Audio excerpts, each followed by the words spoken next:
Zara's fingers trembled against the cold metal of the ship's controls as another explosion rocked the hull. The proximity alarms screamed their warnings, but she'd long since learned to tune out their desperate cries. 3 days of running, 3 days of dodging plasma fire and hunter drones, and still they followed her trail across the void between stars. She pressed her palm against the data crystal embedded beneath her collarbone, feeling its unnatural warmth pulse against her skin. The synthetic implant had saved her life when the hegemony's assassins came for the research station, but now it felt like a burning brand marking her for death. Inside that tiny crystalline structure lay proof of genocide on a scale that defied comprehension, evidence that could topple the most powerful civilization in the galaxy. The ship bucked again, harder this time, and warning lights bathed the cramped cockpit in hellish red. Zara's amber eyes scanned the tactical display, counting the hunter ships that had found her trail. 7 vessels, each one bristling with enough firepower to reduce a small moon to cosmic dust. Against her stolen research cruiser, they might as well have been gods of war. "Computer, status report," she called out, her voice hoarse from exhaustion and recycled air. "Hull integrity at 62% and falling. Primary engines offline. Life support operating at minimum parameters. Estimated survival time without immediate repairs. 4 hours, 17 minutes. Zara closed her eyes and let herself float in the ship's failing artificial gravity. 4 hours to live, unless the hegemony found her first. Then it would be seconds. Maybe minutes if they wanted to interrogate her before spacing her into the void. The research on Kepler Station had taken 12 years to complete. 12 years of her life spent uncovering the truth about humanity's disappeared colonies. She'd been Dr. Zara Chen then, xenoarchaeologist, specialist in pre-contact civilizations. The hegemony had hired her to study the ruins on 17 different worlds, paying her enough credits to buy her own research vessel and fund decades of independent study. They'd called it academic curiosity, a desire to understand the species that had vanished from the outer rim 3 centuries ago. The truth was so much worse. Humans hadn't vanished. They'd been exterminated systematically and deliberately, their colonies glassed from orbit before they could develop faster than light travel. 17 worlds, each one a thriving settlement, reduced to radioactive tomb worlds. The hegemony had studied the ruins to perfect their techniques, learning how to erase civilizations without leaving traces that other species might recognize. And now they were preparing to do it again. The data crystal pulsed against her chest, a constant reminder of the coordinates hidden within its latticed structure. New Terra, New Angeles, New Beijing, 47 human colonies that had somehow escaped the first purge. The hegemony war fleet was already moving toward those systems, carrying weapons capable of sterilizing entire star systems. Unless someone warned them. Unless someone could reach them in time. Another explosion, closer this time, and the ship's artificial gravity failed completely. Zara found herself floating in the sudden weightlessness, watching as debris from the outer hull spiraled past the viewports. The hunters were closing in, their energy signatures growing stronger with each passing moment. "Computer, scan for any inhabitable systems within jump range." Scanning. 1 system detected. Single G-class star with multiple planetary bodies. 1 planet shows atmospheric conditions compatible with your physiology. Warning. System shows no signs of faster-than-light technology. Civilization level appears primitive by hegemony standards. Primitive meant safe. The hegemony rarely bothered with pre-FTL species, considering them beneath notice until they developed interstellar travel. If she could reach this backward world, she might have time to plan, to find some way to warn the human colonies before the war fleet arrived. Set course for the primitive system. Emergency jump. Warning, hyperdrive operating at 17% efficiency. Jump accuracy cannot be guaranteed. The tactical display flared as enemy fire lanced through space, where her ship had been moments before. One of the hunter vessels was close enough now that she could see its individual weapon ports, each one capable of delivering planet-cracking force. "Jump now!" Reality twisted around her as the damaged hyperdrive engaged, tearing a hole in space-time with all the grace of a sledgehammer. The ship screamed as it fell through dimensions that had no names, systems failing in cascade fashion, as the jury-rigged engines pushed themselves beyond all safe parameters. Zara felt consciousness slipping away as the G-forces mounted, the failing artificial gravity unable to protect her from the violent transition. Her last coherent thought was a prayer to whatever gods might listen, that she would survive long enough to deliver her terrible knowledge to someone who could use it. She woke to the sound of alarms and the smell of burning electronics. The ship hung dead in space, all power except life support, having failed during the catastrophic jump. Through the forward viewport, she could see a blue-white marble hanging against the star field, beautiful and serene in a way that made her chest tight with unexpected emotion. It was blue. After 17 tomb worlds of gray ash and radioactive glass, she was looking at a world painted in shades of azure and white, swirled with clouds that spoke of weather and seasons and life. The sight of it brought tears to her eyes, though she couldn't say exactly why. "Computer, planetary analysis." The response came slowly, the ship's systems operating on emergency power. "Nitrogen-oxygen atmosphere, suitable for most oxygen-breathing species. Gravity approximately 0.97 standard. Large bodies of liquid water covering roughly 71% of surface. Electromagnetic emissions consistent with industrial civilization pre-faster-than-light development level." Pre-FTL meant the hegemony wouldn't follow her here, at least not immediately. They had bigger concerns than one rebel scientist hiding on a primitive world. She might have months before they realized where she'd gone, maybe even years if she was careful. The ship shuddered as she brought the maneuvering thrusters online, using the last reserves of fuel to begin a controlled descent toward the blue world. The atmospheric entry was rough, the damaged heat shields barely adequate to prevent the ship from burning up like a meteor. She fought the controls as wind and weather took hold of the vessel, guiding it toward what looked like an uninhabited coastline, far from any electromagnetic signatures. The crash landing was more controlled than she'd dared hope.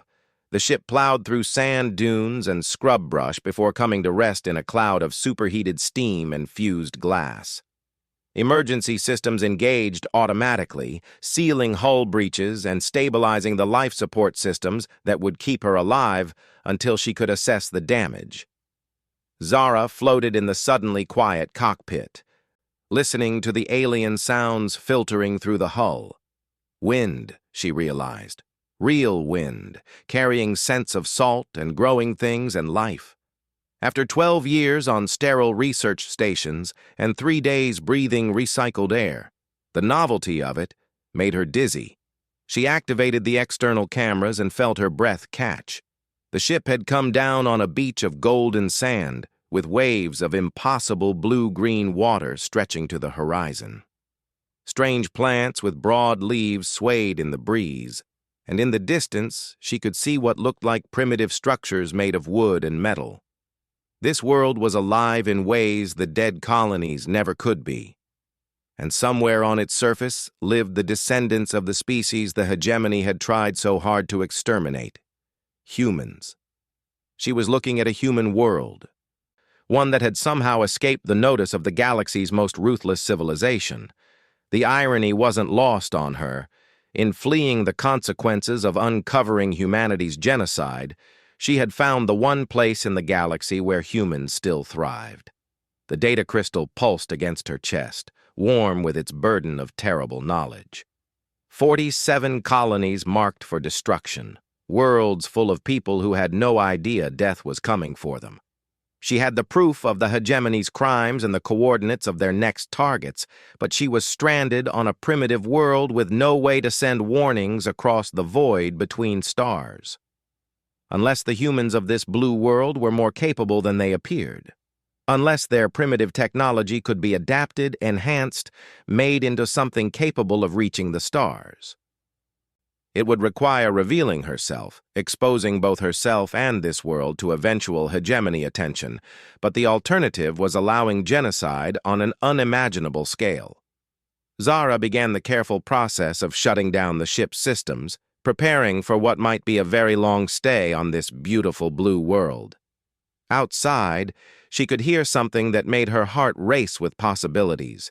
The sound of engines, primitive but sophisticated, growing closer by the minute. The inhabitants had noticed her arrival.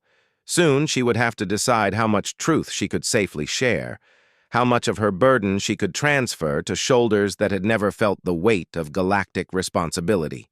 Through the viewport, she watched as strange vehicles approached across the sand, carrying beings that walked upright on two legs and built tools with clever hands. They looked human, sounded human, moved with the unconscious grace of a species that had conquered its world through intelligence and cooperation.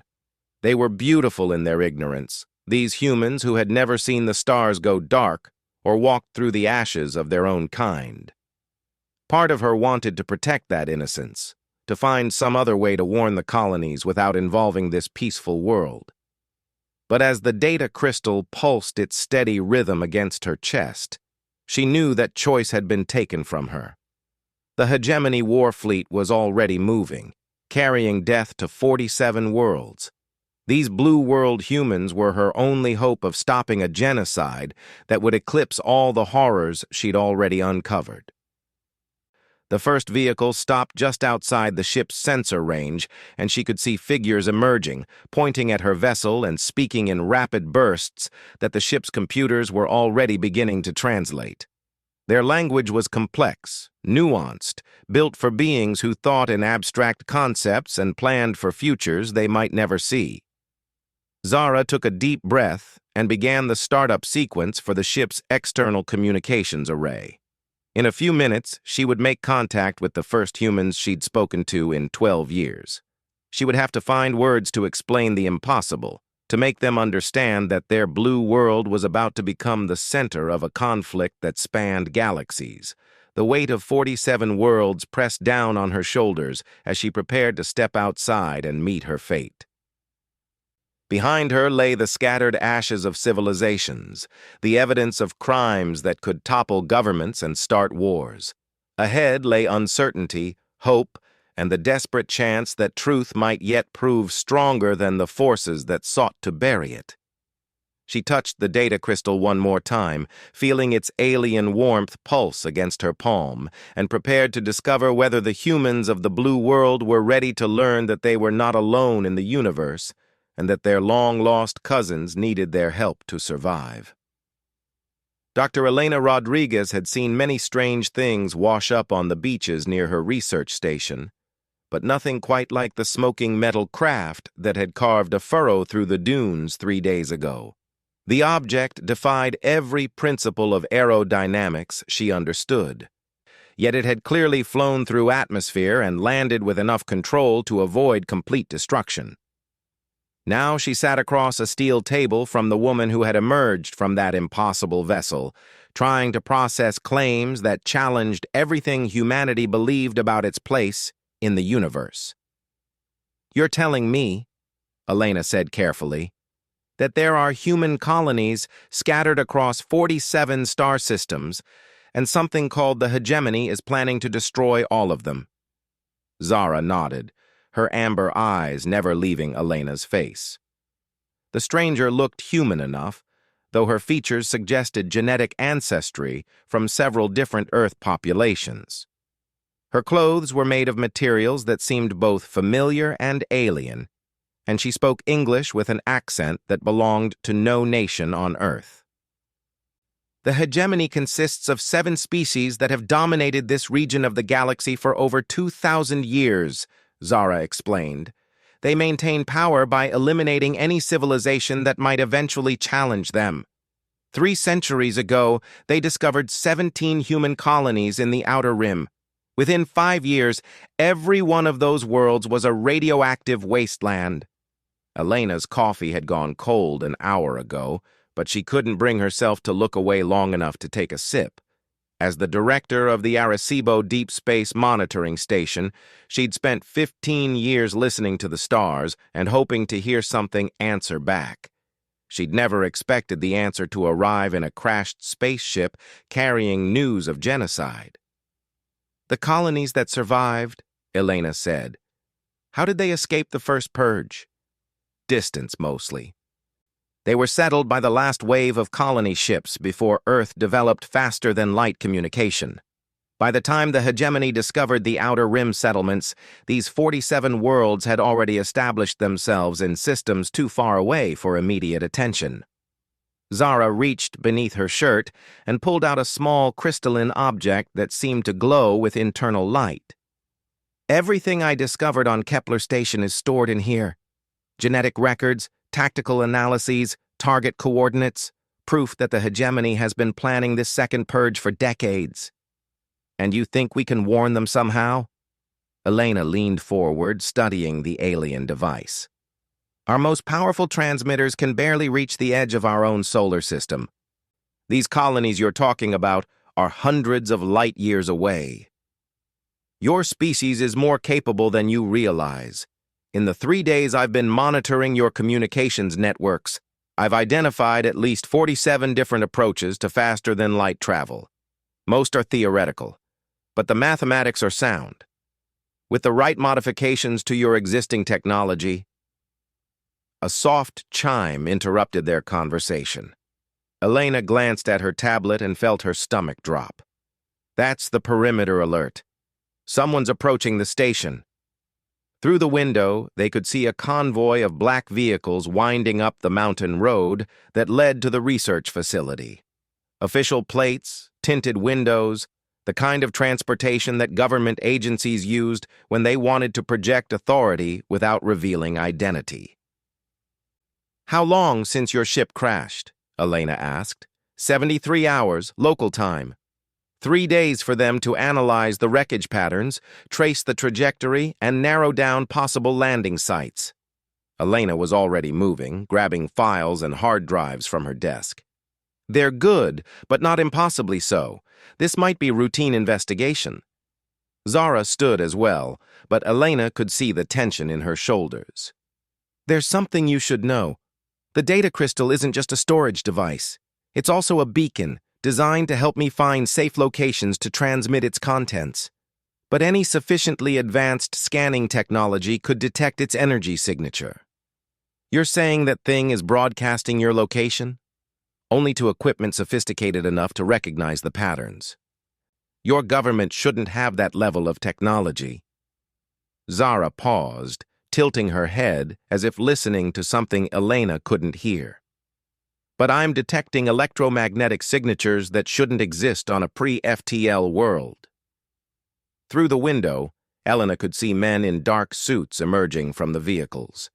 They moved with military precision, spreading out to surround the building with practiced efficiency. One of them carried what looked like a tablet, but the device's screen was showing patterns that definitely didn't come from any Earth technology. "Back exit," Elena said, grabbing an emergency pack from the supply closet. "There's a service tunnel that leads to the old observatory. We can..." The front door exploded inward, torn from its hinges by some invisible force. Through the smoking gap stepped a figure that made Elena's mind struggle to process what she was seeing. Humanoid, but wrong in subtle ways that triggered every instinct she'd inherited from ancestors who'd learned to fear predators in the dark. The being was tall, maybe 7 feet, with pale gray skin that seemed to shimmer in the artificial light. Its eyes were too large, too dark, set in a face that was almost human, but failed in ways that made Elena's skin crawl. When it spoke, its voice carried harmonics that seemed to bypass her ears and vibrate directly in her bones.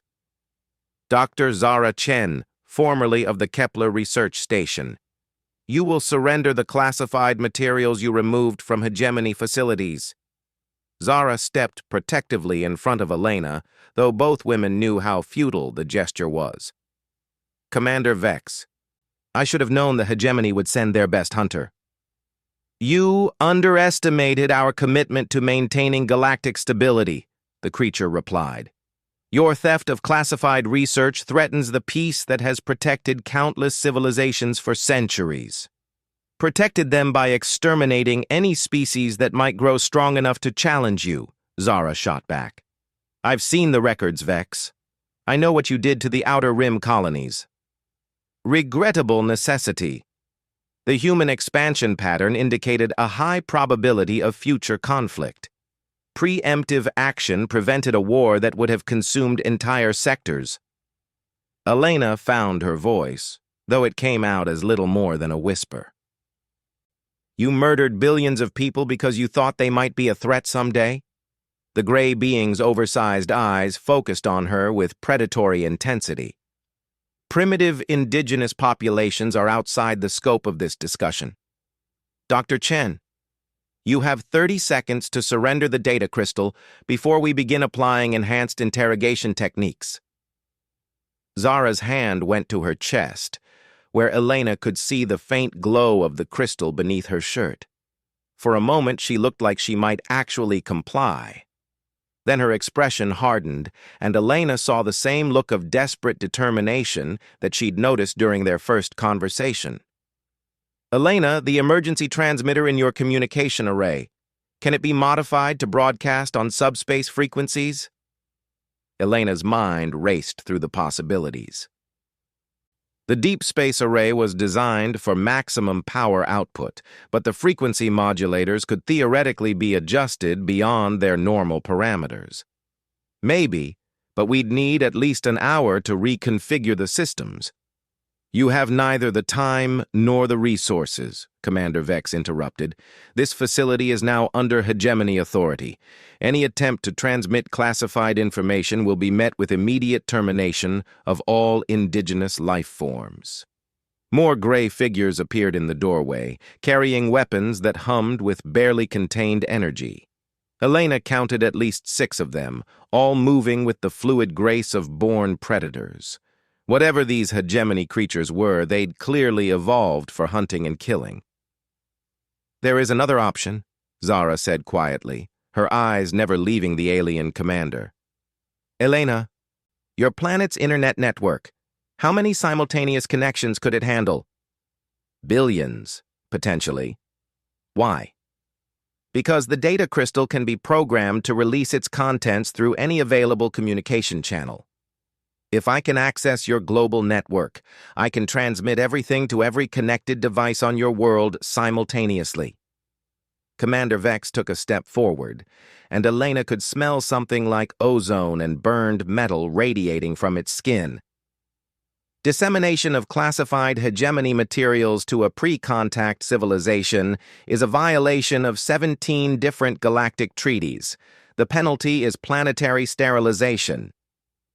The words hit Elena like physical blows. They were talking about destroying Earth, wiping out 8 billion people, simply to prevent them from learning the truth about what was happening in the stars around them.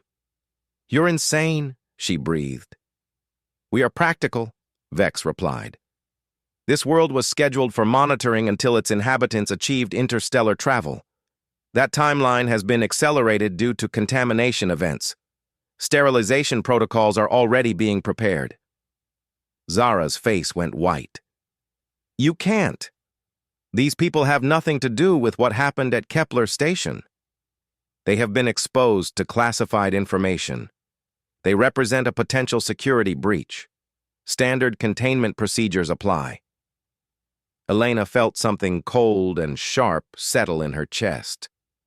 These creatures were discussing the death of her entire species with the same clinical detachment she might use to describe pruning diseased branches from a tree.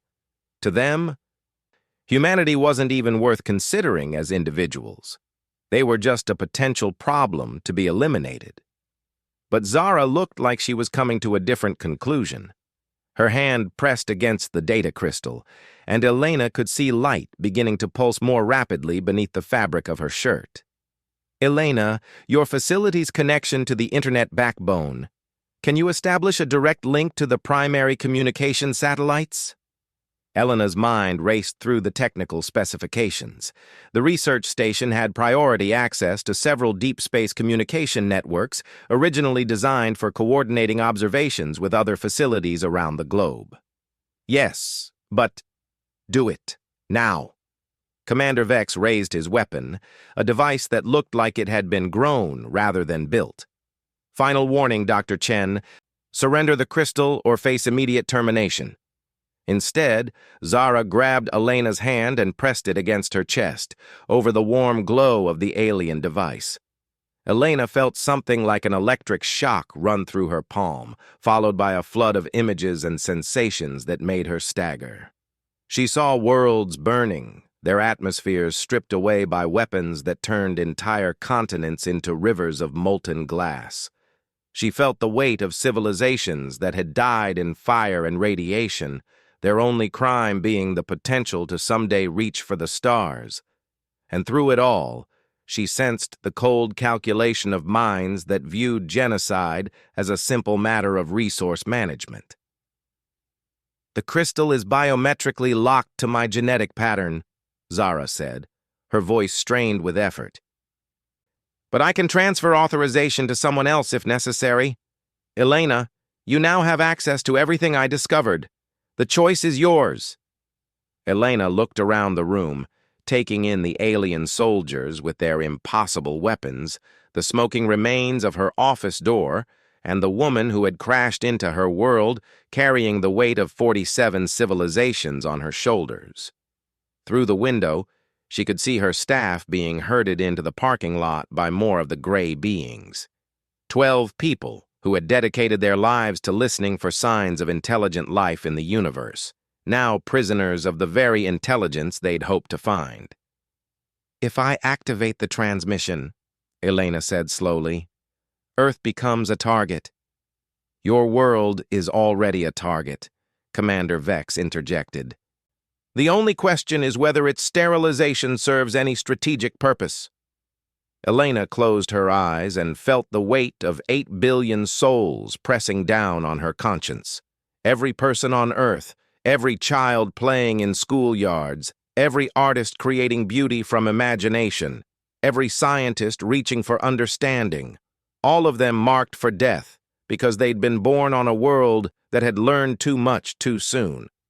But in the data crystal's borrowed memories, she'd also seen something else.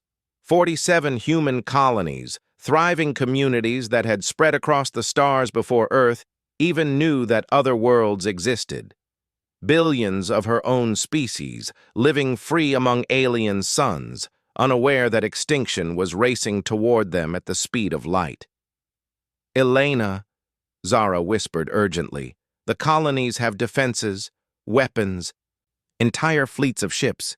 If we can warn them, if they have time to prepare, they might be able to stop the hegemony war machine before it can threaten Earth. Commander Vex's weapon began to glow with increasing intensity. You have 5 seconds to make your choice, Primitive. Surrender the classified materials, or watch your species burn for your defiance. Elena opened her eyes and looked directly at the alien commander. In that moment, she made the same choice that Zara had made 3 days ago on a dying research station, the same choice that humanity had been making since the first human looked up at the stars and wondered what lay beyond the horizon. She reached for her workstation and began typing commands into the communications array, her fingers flying over keys that would either save 47 worlds or doom her own. The data crystal pulsed against her chest like a second heartbeat, warm with the weight of truth that could topple empires. Elena's fingers hovered over the final command key as reality crystallized around her.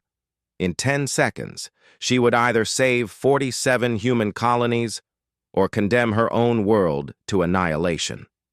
The weight of 8 billion souls pressed against her conscience, but the phantom memories from Zara's data crystal showed her something even heavier.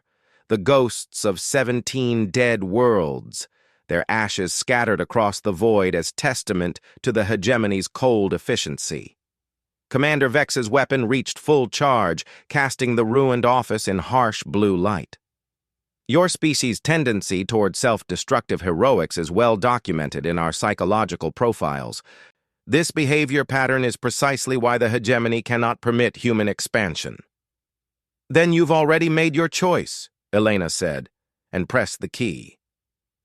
The Arecibo array came alive with power that pushed its systems far beyond design specifications. Every satellite in Earth's communication network suddenly blazed with signals carrying data that had been hidden in research stations and classified archives for decades. The truth about the Outer Rim genocide, the coordinates of the surviving colonies, and the tactical specifications of a hegemony war fleet already moving toward inhabited systems. But the transmission wasn't limited to Earth's local networks. The data crystal had interfaced directly with the planet's deep space communication grid, using quantum entanglement principles that human science had only theorized about. Across the galaxy, on 47 different worlds, emergency broadcasts began reaching every available receiver.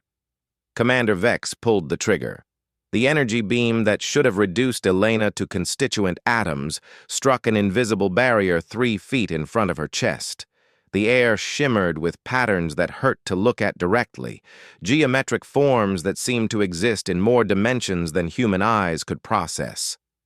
Zara stood with one hand extended, her amber eyes blazing with light that matched the data crystal's glow. Hegemony Personal Defense Systems, Commander. I've been carrying more than just information. Impossible. Our scans detected no military hardware. Your scans detected exactly what I wanted them to detect. Zara's voice carried harmonics that Elena had never heard from human throats, as if something fundamental about her physiology was shifting. Did you really think I spent 12 years studying your technology without learning how to use it? Around the room, the other hegemony soldiers raised their weapons, but Elena could see uncertainty in their oversized eyes.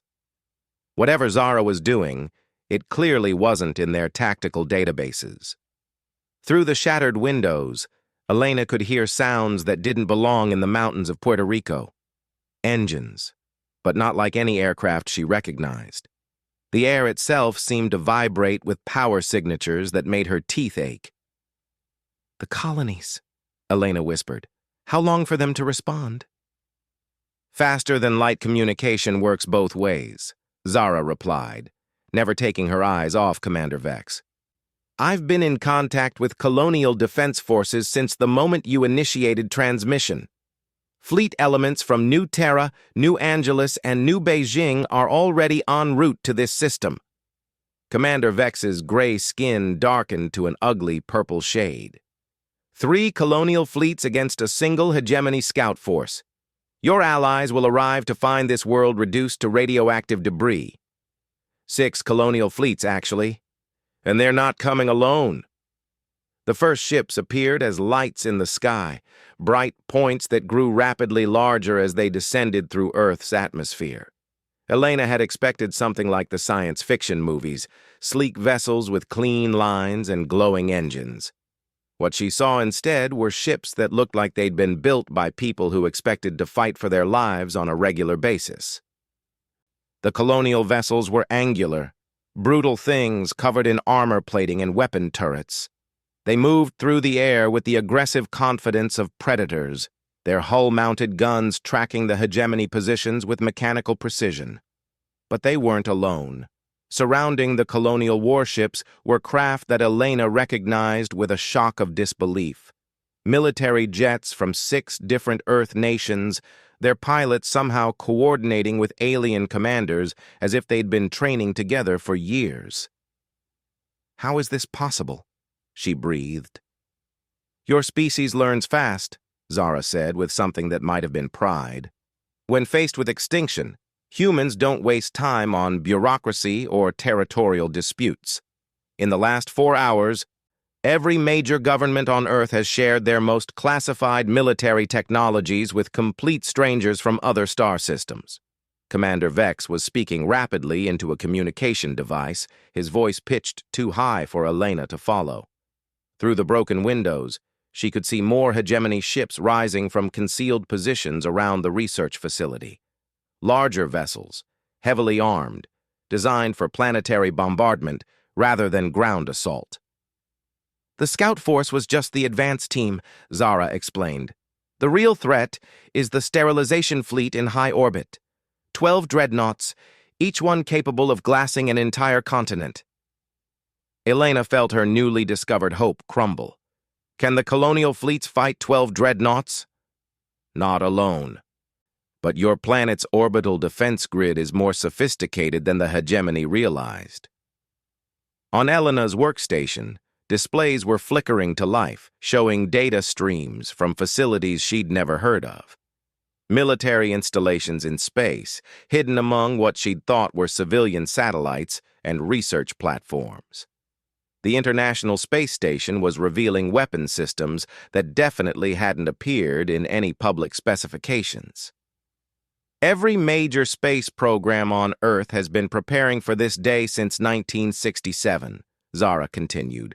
Your governments never announced it publicly, but they've been receiving anonymous intelligence about potential alien threats for decades. Ship designs, weapon specifications, tactical analyses, everything they needed to build defenses against enemies they'd never seen. Elena stared at the tactical displays. You've been helping Earth prepare for over 50 years? Not me personally. But there are others like me. Humans who escaped the Outer Rim purge and spent centuries gathering intelligence on hegemony capabilities. We've been seeding defensive technologies to every human world we could find, waiting for the day when contact became inevitable. Commander Vex's communication device chirped with what sounded like alarm tones. His expression shifted from arrogant confidence to something approaching concern. Orbital defense platforms are activating around the planet. Military assets are emerging from concealed positions throughout this system. How is this possible for a pre-contact civilization? Because we're not pre-contact, Elena realized. We've been in contact for decades. We just didn't know it. Through the windows, she could see the battle beginning in the skies above Puerto Rico. Colonial ships and Earth fighters working in perfect coordination, their combined firepower focused on the hegemony vessels with precision that spoke of shared tactical databases and coordinated battle plans. But the real fight was happening in high orbit, where the massive hegemony dreadnoughts were discovering that Earth's defenses were considerably more extensive than their intelligence had suggested. Hidden weapons platforms revealed themselves from among the debris of decommissioned satellites, their particle beams and missile systems engaging targets with the kind of accuracy that only came from decades of preparation. Status report from Colonial Command, Zara announced, listening to something Elena couldn't hear. The sterilization fleet is withdrawing to safe distance. Earth's orbital defenses are holding. Commander Vex's purple skin had darkened further, approaching black in some areas. Impossible. Our psychological profiles indicated that humans lack the capacity for large-scale cooperation in crisis situations. Your profiles were based on studying dead civilizations, Elena shot back. You never had the chance to observe how humans respond when we have time to prepare and reason to hope. The battle in orbit was intensifying, but Elena could see through the tactical displays that the tide was turning. The colonial fleets had brought more than just ships. They'd brought intelligence about hegemony weaknesses, weapon frequencies that could penetrate their defensive systems, tactical algorithms that predicted their movement patterns. And Earth had contributed something equally valuable, the desperate creativity of a species that had never accepted the idea that any problem was impossible to solve. Human engineers were improvising modifications to colonial weapon systems in real time, finding ways to increase their effectiveness against hegemony armor. Human pilots were flying alien fighters with intuitive skill that impressed even their colonial allies. The Hegemony Council is demanding immediate withdrawal from this system, Commander Vex announced, his voice strained with disbelief. They're classifying Earth as a protected world pending full diplomatic contact. Elena felt a laugh bubble up from somewhere deep in her chest. Protected by who? By the 47 human colonies that have just declared themselves a unified defense alliance. By the Earth governments that have revealed orbital weapon systems capable of threatening hegemony capital ships. By approximately 9 billion humans who now know exactly what happened to the Outer Rim settlements. Zara's amber eyes were blazing with something that looked like fierce joy. Commander, I think your superiors are beginning to understand something important about human psychology. We don't respond well to threats against our families. Through her workstation, Elena could see news feeds from around the world. The data crystal's transmission had reached every connected device on the planet, dumping 40 years of suppressed evidence directly into the public domain. Governments couldn't deny or classify what billions of people had already seen with their own eyes. But more than that, the colonial ships hadn't just brought weapons. They'd brought proof that humanity had a future among the stars, that their species had already spread across dozens of worlds and built civilizations that could stand against the galaxy's most powerful empire. The war fleet targeting the 47 colonies, Elena asked. What's their status? Receiving stand-down orders as we speak, Zara replied. It turns out that the hegemony isn't quite ready for a shooting war with a species that has just revealed defensive capabilities they didn't know existed. Commander Vex was backing toward the shattered doorway, his weapon lowered but not holstered. This situation is unprecedented. The Council will require extensive analysis before determining appropriate response protocols. You do that, Elena said. We'll be here when you're ready to talk. All of us, Earth, the colonies, and whoever else wants to join our little alliance. The gray alien paused in the doorway, his oversized eyes reflecting patterns of light from the battle still raging in the skies above. You understand that this changes everything. The galaxy will never be the same. Zara stepped forward, the data crystal still glowing beneath her shirt. Good. It was past time for a change anyway. After the hegemony forces withdrew, Elena found herself standing in the ruins of her office, surrounded by equipment that had just rewritten the course of human history. Through the broken windows, she could see colonial ships landing in the facility's parking lot, their crews emerging to coordinate with Earth military forces that had appeared from seemingly nowhere. So what happens now? She asked. Zara was studying a handheld device that definitely hadn't come from any Earth factory. Now we prepare. The hegemony has spent 2,000 years maintaining control through fear and superior technology. Today they discovered that approach has limitations. They'll be back. Eventually, yes, but not as conquerors. The 47 colonies are already sharing their defensive technologies with Earth. Your orbital platforms will be upgraded with systems that took us centuries to develop. Your scientists will have access to research data that spans dozens of civilizations. Elena watched as human and colonial personnel worked together to establish communication networks that would link Earth to worlds she'd never dreamed of visiting. And the other species? The ones the hegemony has been controlling?